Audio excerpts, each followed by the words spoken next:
Hello everyone and welcome to DevOps. और आज की वीडियो बहुत ज़्यादा इंटरेस्टिंग होने वाली है क्योंकि आज की वीडियो हम क्रिएट करने वाले CI/CD pipeline using circle CI।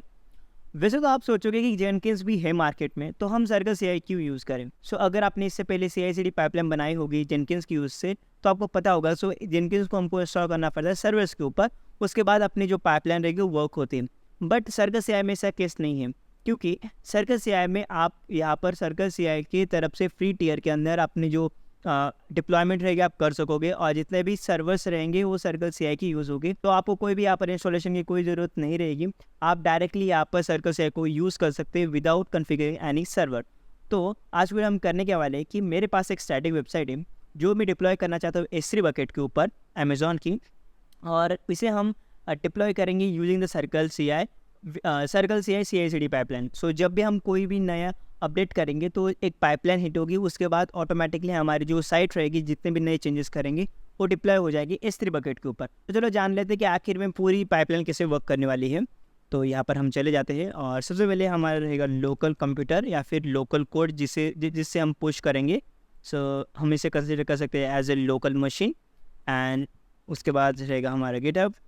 तो सबसे पहले जो स्टेज रहेगी, जो हमारा लोकल कोड रहेगा उसे हम पुश करेंगे टू द गिटहब। तो सबसे पहले तो यही रहेगा। तो सबसे पहले हमारा कोड पुश होगा to the GitHub. Okay, first step तो हो गई। उसके बाद हम गिटहब को कनेक्ट करने वाले हैं सर्कल CI से, circle CI। And circle CI connect करने के बाद यहाँ पर इसे हम कनेक्ट कर देंगे, और जो भी चेंजेस, अगर हमने कोई चेंजेस किया है तो सबसे पहले हम इसे लोकल से पुश करेंगे गिटहब के ऊपर। अब जब भी कोई भी नया अपडेट आएगा या फिर नए चेंजेस होगी गिटहब के रिपोजिटरी के अंदर, वहाँ से एक ट्रिगर होगा सर्कल CI में, और वहाँ से एक पाइपलाइन ट्रिगर होगी जहाँ पर जो भी हम चाहते हैं, जैसे कि हमारे जो S3 बकेट के ऊपर हमने जो डिप्लॉयमेंट की है हमारे स्टैटिक साइट की, वो ऑटोमेटिकली यहाँ से डिप्लॉय हो जाएगी। विच मीन्स कि जो भी हमने चेंजेस किए हैं वहाँ पर ऑटोमेटिकली यहाँ पर डिप्लॉय हो जाएगी using circle CI CI/CD pipeline. तो यहाँ पर कुछ इस तरह का फ्लो रहने वाला है। आई नो कि बहुत ज़्यादा बेसिक है, बट अगर आप चाहो तो और सारी यहाँ पर चीज़ें ऐड कर सकते हो, बट फिलहाल के लिए हम ईजी रखने के लिए सिर्फ ये वाला वर्क फ्लो हम यूज़ करने वाले हैं। तो चलो आगे बढ़ते हैं, और सबसे पहले हम क्रिएट करेंगे हमारी S3 बकेट को। उसके बाद हम कन्फिगर करेंगे हमारे जो लोकल फाइल्स रहेंगे उसको। उसके बाद जो हमारा कोड रहेगा हम उसे पुश करेंगे टू दी गिटहब, और उसके बाद हमारी जो पाइपलाइन रहेगी वो हम उसे कॉन्फ़िगर करेंगे। तो सबसे पहले हम S3 बकेट क्रिएट कर लेते हैं। तो आपको चले जाना है AWS डैशबोर्ड में, और यहाँ पर है हमारी S3 बकेट, और यहाँ पर आ जाने के बाद यहाँ पर मेरी बाकी की S3 बकेट है। तो चलो और एक क्रिएट कर लेते S3 बकेट।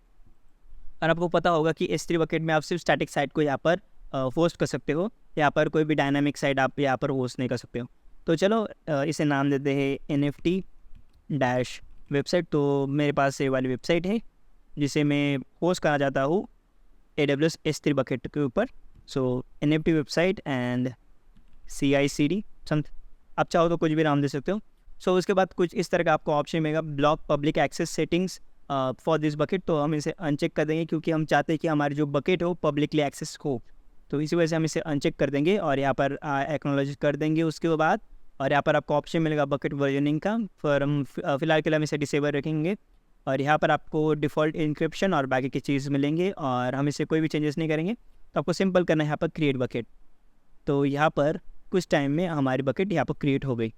तो यहाँ पर ओके, तो यहाँ पर हमारी बकेट है। तो हम इसे इसके अंदर जाएंगे, और उसके बाद हम कुछ चेंजेस करने वाले हैं। जैसे कि आपको पता होगा कि यहाँ पर परमिशंस हमको देनी पड़ती है हमारी फाइल्स के लिए, जो कि एक्सेसिबल हो, मतलब हमारी वेबसाइट रहेगी वो एक्सेसिबल रहेगी।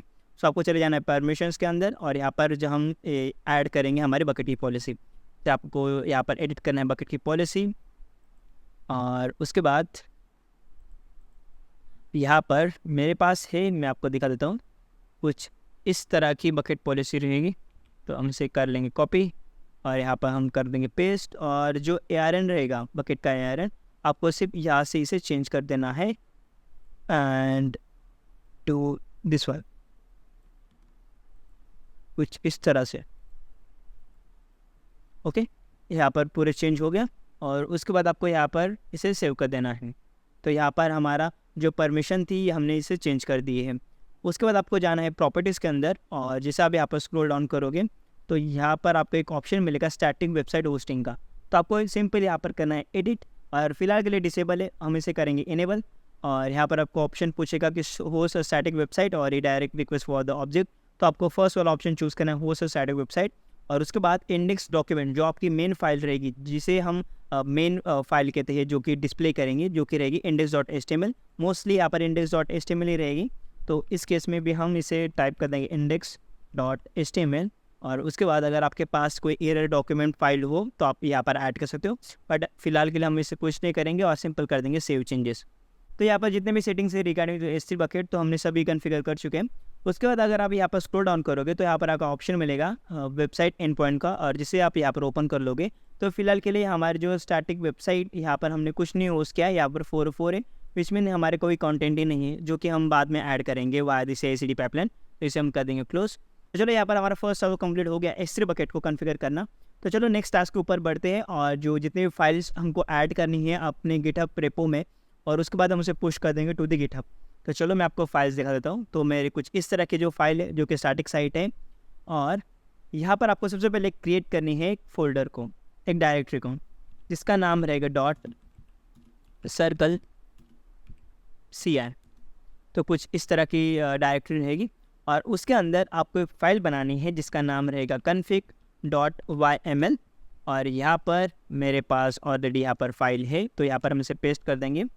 अगर आप इस फाइल को देखोगे तो एक सिंपल यहाँ पर YML फाइल है, जो कि यूज़ होगी बाय सर्कल CI, जो कि डिप्लॉयमेंट करने के लिए। तो चलो जान लेते हैं कि एक्चुअली में सर्कल CI की फ़ाइल किसी वर्क होगी। तो सबसे पहले आता है यहाँ पर वर्जन, जो कि 2.1। उसके बाद यहाँ पर एक जॉब्स रहेगी, और उसके अंदर रहेगा डिप्लॉय, और यहाँ पर एक मशीन रहने वाली है। आप सोचोगे यहाँ पर मशीन क्यों है और यहाँ पर Ubuntu एंड समथिंग ये नंबर क्यों है। जैसे कि मैंने बताया कि यहाँ पर जो सर्कल CI है, यहाँ पर हम डायरेक्टली उसे यूज़ करने वाले हैं। तो यहाँ पर एक मशीन क्रिएट होगी सर्कल CI के अंदर, और वहाँ पर AWS सेला इंस्टॉल होगा, जो कि Ubuntu मशीन रहेगी, उसके अंदर इंस्टॉल हो गया हमारे AWS सेला, उसका जितने पैकेजेस रहेंगे वो इंस्टॉल हो गए, कर लूँगा। और यहाँ पर हम करेंगे git add डॉट यानी करेंट डायरेक्टरी, एंड उसके बाद हम इसे करेंगे git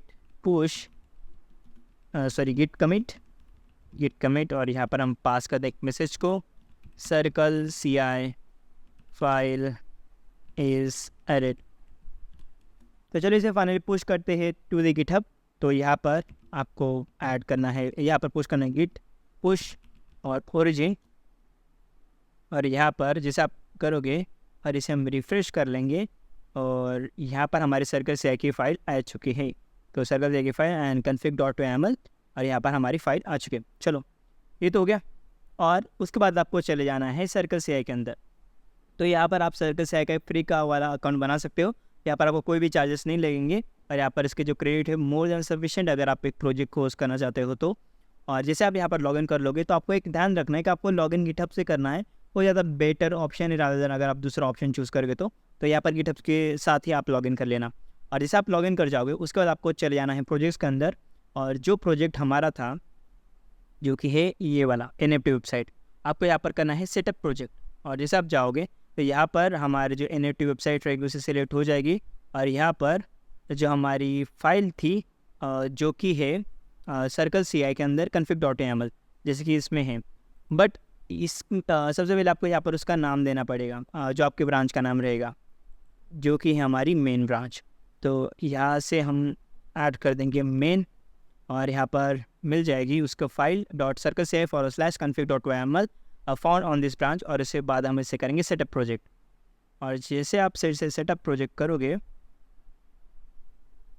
यहाँ पर कुछ इस तरह की यहाँ पर पाइपलाइन यहाँ पर स्टार्ट हो गई है, but I don't think so ये वाली रन होगी यहाँ पर, क्योंकि हमने कुछ यहाँ पर चीज़ें यहाँ पर कॉन्फ़िगर नहीं की है। सो जैसे कि आप देख सकते हो कि ये वाली पाइपलाइन यहाँ पर फेल होगी, क्योंकि अगर आपको कोई भी डिप्लॉयमेंट करनी है अगर जैसे कि आपको करनी है डिप्लॉयमेंट ऑफ S3 बकेट की स्टैटिक फाइल की टू द S3 बकेट, तो यहाँ पर क्रेडेंशियल्स लगेंगे AWS के, जो कि हमको ऐड करना पड़ेगा हमारी सर्कल CI के प्रोजेक्ट्स के अंदर, और उसके बाद आप उसे जो पाइपलाइन रहेगी वो बिल्ड होगी, उसके बाद उसे डिप्लॉय होगी। तो आपको चले जाना है यहाँ पर प्रोजेक्ट्स के अंदर, एंड उसके बाद आपको यहाँ पर एक ऑप्शन मिलेगा, इसे तो क्लिक कर देना है 3 डॉट को, और उसके बाद आपको यहाँ पर करना है एक प्रोजेक्ट सेटिंग्स के अंदर जाना है आपको, और उसके बाद आपको यहाँ पर ऐड करने हैं एनवायरनमेंट वेरिएबल। तो यहाँ पर आपको 3 एनवायरनमेंट वेरिएबल ऐड करने हैं। सबसे पहले आते हैं AWS सीक्रेट की आईडी, उसके बाद सीक्रेट की एक्सेस की, और उसके बाद आपका AWS का रीजन तो आपको पता होगा, जैसे कि आपकी जो बकेट है, और फिलहाल के मेरे बकेट US ईस्ट 1 में है, तो यहाँ पर मैं ऐड कर दूँगा।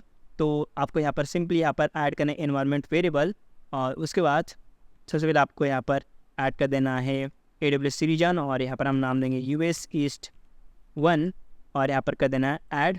तो यहाँ पर आपका रीजन ऐड होगा, हो जाएगा। तो उसके बाद आपको सेम चीज़ करनी है आपके सीक्रेट की आईडी के लिए। तो यहाँ पर आपको कॉपी कर लेना है, और यहाँ पर हम जाएंगे ऐड एनवायरनमेंट वेरिएबल, और यहाँ पर हम कर देंगे पेस्ट, और आपको जो वैल्यू रहेगी आपकी की आईडी की आपको यहाँ पर ऐड कर देना है।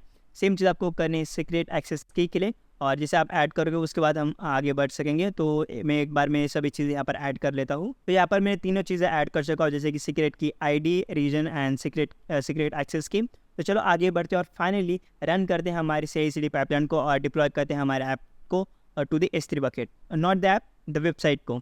तो यहाँ पर हम चले जाएंगे, और यहाँ पर हम कर देंगे, हम जाएंगे पाइपलाइन के अंदर, और यहाँ पर हम इसे कर देंगे फिर से return workflow from the stack. तो यहाँ पर हम इसे कर देंगे एंटर, और यहाँ पर विद इन अ सेकेंड हमारा जो वर्कफ्लो रहेगा वो स्टार्ट हो जाएगा। एक बार रिफ्रेश कर लेते हैं इसे, तो यहाँ पर स्टार्ट हो गया। तो हम इसे कर लेंगे ओपन, और यहाँ पर हम जैसे कि डिप्लॉयमेंट यहाँ पर स्टार्ट हो चुकी है। तो यहाँ पर कुछ टाइम हम वेट करें जब तक ये पूरी प्रोसेस होती है। तो यहाँ पर एक मिस्टेक हो गया, I am really sorry for that. तो यहाँ पर जैसे कि देख सकते हो कि मैंने यहाँ पर एक बिल्ड की डायरेक्टरी यहाँ पर सिंक करना चाहता हूँ, बट मुझे नहीं वो करनी है, हमको करंट डायरेक्टरी को सिंक करना है हमारी S3 बकेट के साथ। और यहाँ पर हमारा जो बकेट का नाम भी हम डाल देते हैं। सो हमारा बकेट का नाम था कुछ, वह कहाँ पर गया, जिसे हम कर लेंगे कॉपी, यहाँ पर कर देंगे पेस्ट। तो पहले क्या होता था कि जो हमारी बिल्ड की एक डायरेक्टरी थी वो सिंक हो रही थी, बट एक्चुअली हमारे कोई बिल्ड की डायरेक्टरी थी ही नहीं, तो मेरे पुराने फाइल्स से सो इसी वजह से वो एरर आ रहा था। तो हम इसे कर लेंगे इसे सेव, और इसे हम कर लेंगे push. So gate add and dot gate commit -m and made changes in circle CI file. तो जैसे मैंने यहाँ पर कोड पुश कर दिया टू द गिटहब, तो उसके बाद यहाँ पर फिर से डिप्लॉयमेंट यहाँ पर स्टार्ट हो गई है, और जैसे कि आप देख सकते हो कि यहाँ पर सब चीज़ें यहाँ पर वर्क होना स्टार्ट हो गई है। तो यहाँ पर सब चीज़ें अब इंस्टॉल हो रही है, जैसे कि AWS सेल है, और आखिर में आपकी जो S3 बकेट थी के ऊपर हमारे जितने फाइल्स यहाँ पर डिप्लॉय हो गई। तो चलो एक बार फिर से हम इसे वेरीफाई कर लेते हैं। तो आपको चले जाना है NFT वेबसाइट के अंदर, और इसे हम जाएंगे बकेट के अंदर, और हमारे जो बकेट थे हम उसे कर देंगे यहाँ से ओपन, कहाँ पर गए, NFT वेबसाइट, और उसके बाद हम जाएंगे प्रॉपर्टीज़ के अंदर, और जैसे आप इसे ओपन कर लोगे तो यहाँ पर आपकी जो वेबसाइट रहेगी वो यहाँ पर लोड हो जाएगी। यहाँ पर हमने सक्सेसफुली डिप्लॉय कर चुके हैं हमारे स्टैटिक साइट को टू द S3 बकेट। तो चलो फिर से एक बार कुछ चेंजेस करके देखते हैं, और देखते हैं कि हमारी जो पाइपलाइन है वो वर्क हो रही है कि नहीं। तो हम चले जाएंगे हमारे फाइल्स के अंदर, और index.html के अंदर जाएंगे, और जो टेस्ट के है उसे जिसे हम चेंज करेंगे। सो क्रिएट, तो यहाँ पर हम सर्च करेंगे create and create okay, create your NFT and put on to the market something, no okay, कुछ ये वाला टेक्स्ट हम चेंज कर लेंगे, और तो यहाँ पर hey, I think this is one sell and collect, hey let's find out, okay. तो यहाँ पर आ चुका है। तो ओके यहाँ पर है create sell and collect NFTs। तो यहाँ पर क्रिएट सेल की जगह हम अपना नाम लिख देते हैं, या फिर चैनल का नाम लेते हैं DevOps बर्स्ट, और इसे हम कर देंगे सेव, और इसे हम पुश करेंगे अभी टू द गिटहब। सो यहाँ पर हमने चेंजेस कर चुके। So git push, sorry git add git commit, and यहाँ पर हमने चेंजेस कर चुके। So made changes in the file, git push origin main, और जैसे हम इसे करेंगे तो यहाँ पर मेन ब्रांच के ऊपर हमारी जो चेंजेस थे वो पुश हो गए हैं। हम फिर से जाएंगे यहाँ पर डिप्लॉय के अंदर, और यहाँ पर हम जाएंगे पाइपलाइन के अंदर, और जैसे आप जाओगे तो यहाँ पर एक नई पाइपलाइन यहाँ पर स्टार्ट हो जाएगी। तो इसे हम कर लेंगे ओपन, और उसके बाद यहाँ पर विदिन ए सेकेंड हमारे जितने भी नए चेंजेस रहेंगे वो पुश हो जाएंगे टू दी S3 बकेट। तो कुछ टाइम हम वेट कर लेते हैं। यहाँ पर ये वाली पाइपलाइन भी वर्क हो चुकी है, तो चलो एक बार फिर से वेरीफाई कर लेते। तो यहाँ पर जैसे हम इसे रिफ्रेश कर लेंगे, सो जैसे कि देख सकते हो कि यहाँ पर हमारे जो चेंजेस हमने किए थे वो यहाँ पर अपेयर हो चुके हैं। तो इसका मतलब ऐसा है कि हमारी जो CI/CD पाइपलाइन हमने बनाई थी वो एंड टू एंड थी, और यहाँ पर हमारी जो सभी चीज़ें यहाँ पर वर्क हो रही है। सो आई होप आपको पता चल चुका होगा कि इससे आप CI/CD पाइपलाइन बना सकते हो यूजिंग द सर्कल CI, और आपका एप्लीकेशन में यहाँ पर डिप्लॉय कर सकते हो। Not only the S3 bucket, आप चाहो EC2 इंस्टेंस के ऊपर और बहुत सारी चीज़ों के ऊपर आपकी जो डिप्लॉयमेंट आप कर सकोगे। तो उसके ऊपर अगर आप कोई वीडियो चाहते हो, let me know in the comment section. So and see you guys in the next one.